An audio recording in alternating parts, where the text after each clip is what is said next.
और मैं बहुत माशाल्लाह दुआ गो हूँ शाही को साउंड के लिए, खुदा की कसम बहुत कमाल साउंड चला। और इस बंदे ने सिर्फ साउंड नहीं चलाया, इस कॉन्फ्रेंस का आधो आध काम इस अकेले लड़के ने किया। बाबर शान है, अल्लाह ताला इसको फैजान खत्म नबूत अता फरमाए। अल्लूर मीडिया वाले जो लाहौर से वीडियो बनाने के लिए आए हैं, अल्लाह ताला इनको बरकत अता फरमाए। मैं शाहजी से सब बैठ जाए, एक बंदा भी खड़ा ना हो, ये गुजारिश।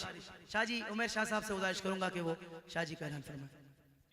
सुभान अल्लाह, बहुत ही प्यारे अंदाज में जर्नैल सना खां अलहाज हाफिज मोहम्मद ताहिर कादरी, अलहाज हाफिज एहसन कादरी नात रसूल मकबूल सल्लल्लाहु अलैहि वसल्लम से और मनकबत आला हज़रत से हमारे दिलों को मुनव्वर फरमा रहे थे। दुआ करता हूँ कि अल्लाह रब्बुल इज़्ज़त हाफिज साहिब के इल्म में, अमल में, आवाज़ में मजीद बरकत अता फरमाए।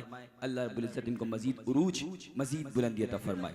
एक ही नारा बुलंद कर रहा हूँ, सैयद बादशाह आले नबी औलाद अली। और आज इस कॉन्फ्रेंस का यह आखिरी खिताब है, उसके बाद इंशाअल्लाह अज़्ज़ा व जल लंगर आला हज़रत होगा अल्हम्दुलिल्लाह। सैयद और उसके बाद शाह साहब के खिताब के बाद और लंगर से पहले 2 उम्रे के टिकट, 2 बगदाद शरीफ के टिकट जो कि कारवान बाबा इंटरनेशनल की जानिब से दिए जाएंगे। कह दो सुभान अल्लाह। तो बस इश्क मोहब्बत, इश्क मोहब्बत, इश्क मोहब्बत, इश्क मोहब्बत, इश्क मोहब्बत, इश्क मोहब्बत, इश्क मोहब्बत, इश्क मोहब्बत, इश्क मोहब्बत।